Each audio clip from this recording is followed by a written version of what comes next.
Bonjour à tous et bienvenue. En fait, aujourd'hui, j'ai vraiment à cœur de vous partager un temps que j'avais passé avec le Seigneur le samedi 10 septembre. J'étais dans la prière et là, le Saint-Esprit me dit « Relis Matthieu 24 ». Je vais te montrer à quel moment arrivera l'enlèvement. Ok. Donc je me suis dit, j'étais surprise un petit peu parce que je me suis dit franchement Matthieu 24, je l'ai lu et relu dans tous les sens. Et je me suis dit bon, qu'est-ce que je vais encore pouvoir apprendre ?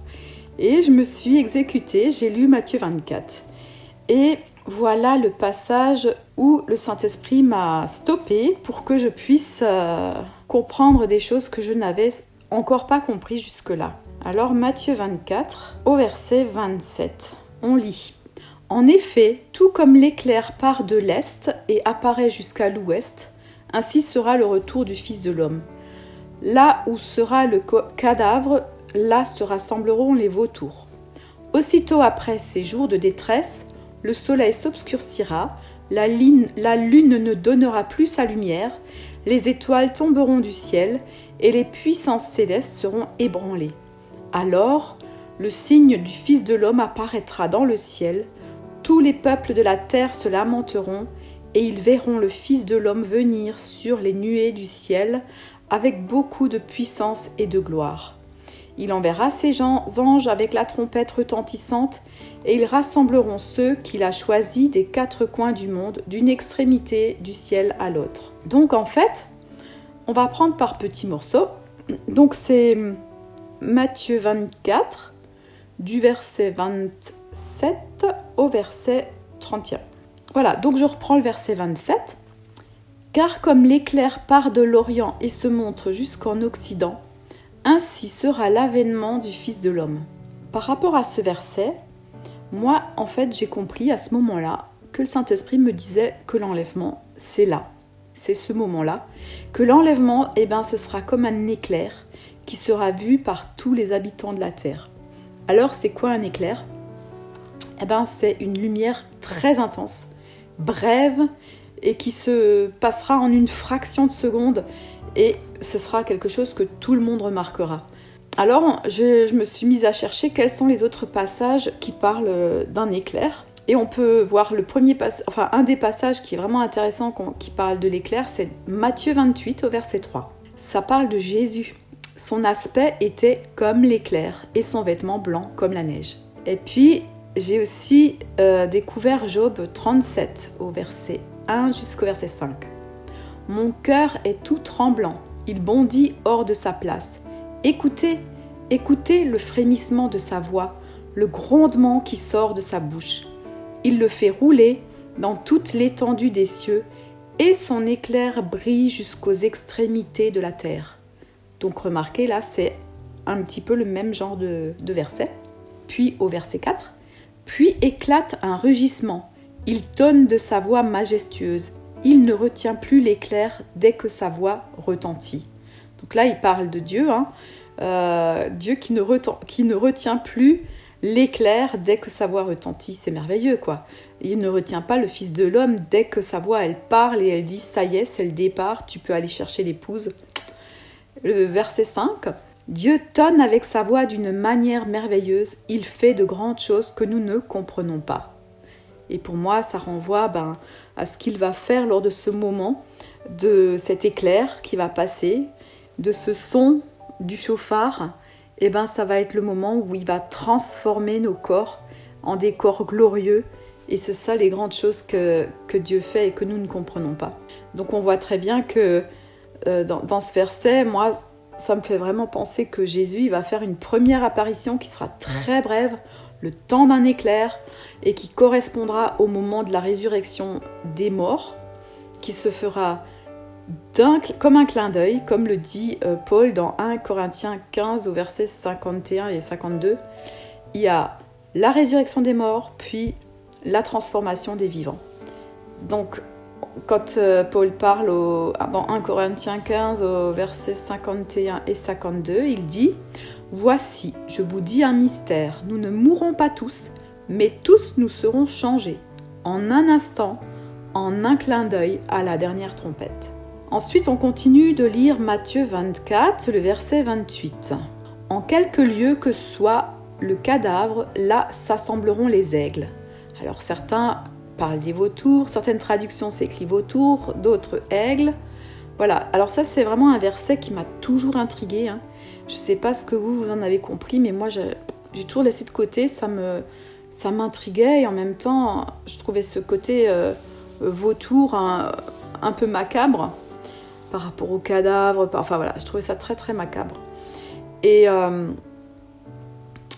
ça m'a renvoyé dans Luc 17, parce qu'on voit qu'il cite le même verset, enfin les mêmes paroles on va dire, dans Luc 17 au verset 34 jusqu'au verset 37. Je vous le dis, en cette nuit-là, de 2 personnes qui seront dans un même lit, l'une sera prise, l'autre laissée. De 2 femmes qui moudront ensemble, l'une sera prise, l'autre laissée.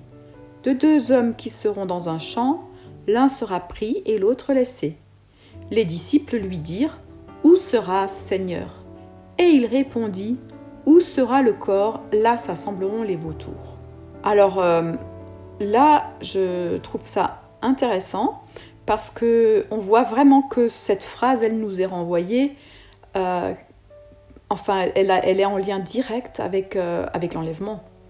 Quand vous lisez de toute façon tout le contexte de Luc 17, vous voyez bien qu'il s'agit de l'enlèvement. Et alors par rapport à cette histoire de cadavres et d'aigles, j'ai vraiment eu une discussion avec le Saint-Esprit et puis je lui ai dit qu'en fait pour moi cette phrase elle me semble vraiment négative et parce que ça me perturbe en fait. Et là le Saint-Esprit m'a envoyé lire Jean 6 versets 53 à 57. Jésus leur dit : « En vérité, je vous le dis, si vous ne mangez la chair du Fils de l'homme et si vous ne buvez son sang, vous n'avez point la vie en vous-même. Celui qui mange ma chair et qui boit mon sang a la vie éternelle, et je le ressusciterai au dernier jour. Car ma chair est vraiment une nourriture, et mon sang est vraiment un breuvage. Celui qui mange ma chair et qui boit mon sang demeure en moi, et je demeure en lui. Comme le Père qui est vivant m'a envoyé, et que je vis par le Père, ainsi celui qui me mange vivra par moi. » Waouh, alors franchement, ce passage, c'est vrai que ça c'est un passage qui peut me faire ressentir un petit peu la même chose que le verset qu'on a lu là sur le cadavre et les aigles. Et vraiment, je me dis, je suis vraiment admirative en lisant ce passage parce que vraiment, ouais, on voit que ça correspond vraiment à ce qui va se passer. On voit que celui qui, c'est écrit, Jésus il dit au verset 54, « Celui qui mange ma chair et qui boit mon sang a la vie éternelle et je le ressusciterai au dernier jour. » Donc effectivement, celui qui mange la chair et qui boit le sang, ça fait vraiment penser à des vautours ou à des aigles. Bon, les aigles, je crois qu'ils sont pas autant... je crois que les aigles, c'est un peu différent des vautours. Mais toujours est-il que... ça veut dire qu'en fait, nous qui nous nourrissons du corps de Jésus, qui nous nourrissons de son sang, Jésus nous a dit de prendre la Sainte Seine en signe, vraiment en mémoire de ce qu'il a fait pour nous et pour nous remémorer ça chaque fois qu'on le prend jusqu'à ce qu'il revienne. Et on voit là vraiment que nous, notre nourriture, c'est Jésus, notre vie, c'est Jésus. Et on voit ici vraiment que finalement, ce passage, il nous renvoie au fait que tout simplement, nous qui sommes considérés comme des mangeurs de la chair de Jésus, on va simplement être attirés, être regroupés ensemble autour du corps. Donc, je trouve ça vraiment magnifique. Donc, on reprend le verset. « En quelque lieu que soit le cadavre, là s'assembleront les aigles. » Donc, voilà, en fait, où est-ce que ça se passera ?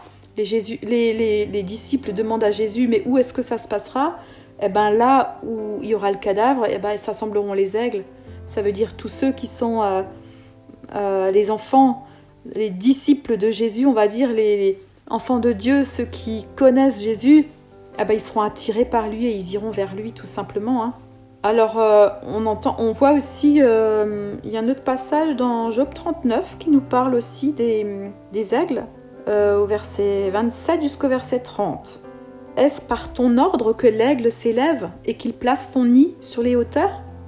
C'est dans les rochers qu'il habite, qu'il a sa demeure, sur la cime des rochers, sur le sommet des monts. De là, il épie sa proie, il plonge au loin les regards. Ses petits boivent le sang, et là où sont les cadavres, l'aigle se trouve. Donc c'est ce passage-là que Jésus cite quand il répond à ses disciples. Voilà, donc ensuite, après ce verset, on a le verset 29. Aussitôt après ces jours de détresse, le soleil s'obscurcira, la lune ne donnera plus sa lumière, les étoiles tomberont du ciel et les puissances des cieux seront ébranlées. Donc, à cet endroit-là, moi je comprends tout simplement que là, on a un verset qui nous parle de la grande tribulation. Et puis ensuite, il nous parle du deuxième retour de Jésus en gloire, cette fois visible de tous.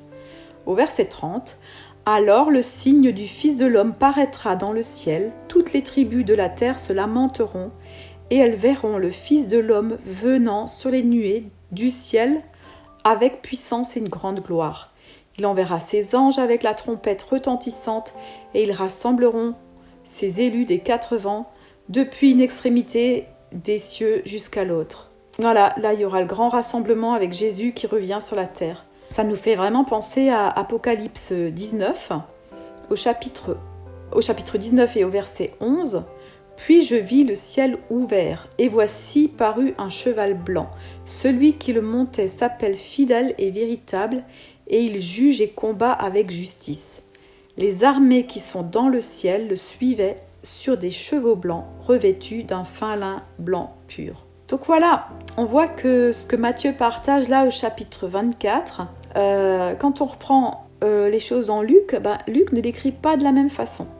Matthieu parle, on va dire, il fait un condensé de toutes les choses de la fin des temps, enfin du retour de Jésus.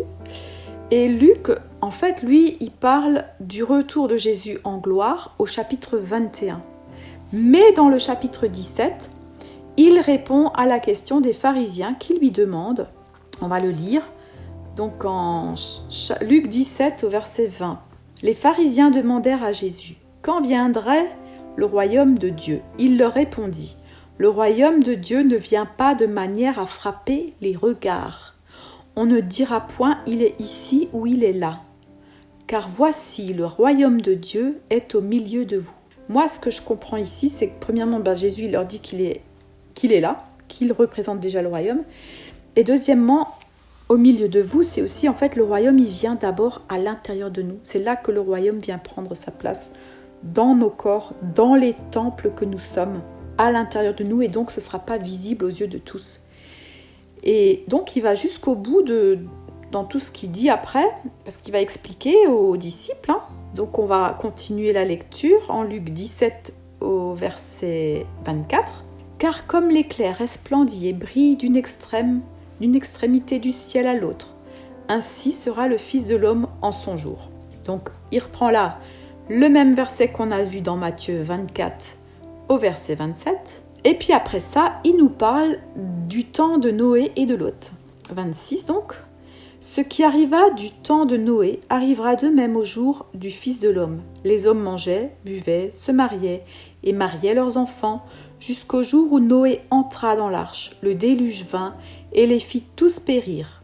Ce qui arriva du temps de Lot arrivera pareillement. Les hommes mangeaient, buvaient, achetaient, vendaient, plantaient, bâtissaient. Mais le jour où Lot sortit de Sodome, une pluie de feu et de soufre tomba du ciel, et il les fit tous périr. Il en sera de même le jour où le Fils de l'homme paraîtra. En ce jour-là, que celui qui sera sur le toit et qui aura ses effets dans la maison ne descende pas pour les prendre, et que celui qui sera dans les champs ne retourne pas non plus en arrière. Souvenez-vous de la femme de Lot. Celui qui cherchera à sauver sa vie la perdra, et celui qui la perdra la retrouvera. » Donc voilà, et après on a les passages qu'on a déjà lus sur l'enlèvement, et le verset sur le cadavre et les vautours, ou les aigles. Donc là, on voit très clairement que Luc, il a distingué les deux temps.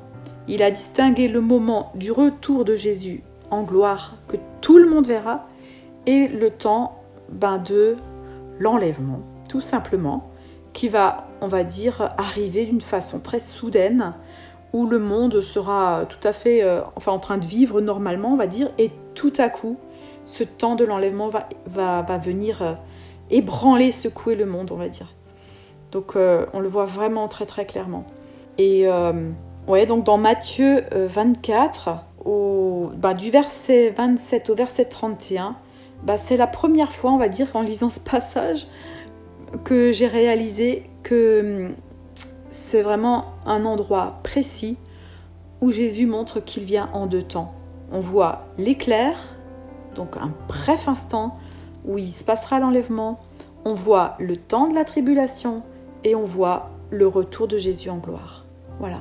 J'avais vraiment à cœur de vous partager ça parce que quand je l'ai reçu, c'était vraiment très très fort. C'est quelque chose dont aujourd'hui finalement je ne doute plus du tout, quoi.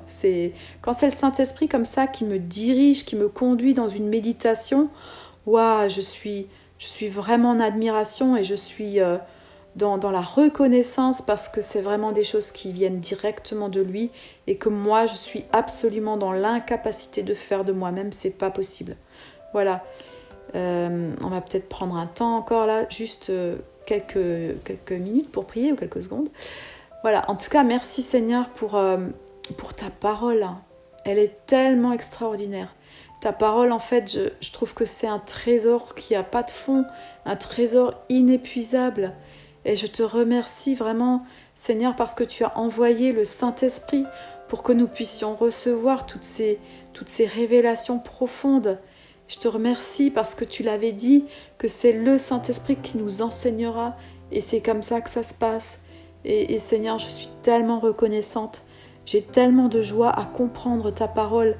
J'ai tellement de joie à recevoir chaque fois des nouvelles révélations, comme des perles que tu nous donnes, comme des trésors. Et j'ai tellement de joie aussi, Seigneur, à me rendre compte que, en fait, les temps sont marqués. Toi, tu as tout prévu depuis le début, tu as tout prévu, tout est posé. Et tout ça, ça me fait vraiment aussi réaliser à quel point toutes choses sont entre tes mains, à quel point mon seul job, c'est de regarder à toi, de garder mes yeux fixés sur toi, et puis de me dire que de toute façon, tout ce qui va arriver, c'est toi qui le conduis, c'est toi qui conduis toutes choses. Cela vraiment m'encourage à continuer de veiller, de prier et de m'attendre à cet instant ultime où tu vas nous appeler à nous lever et à venir te rejoindre. Jésus, je veux te dire encore une fois, viens bientôt Seigneur Jésus, reviens bientôt nous chercher.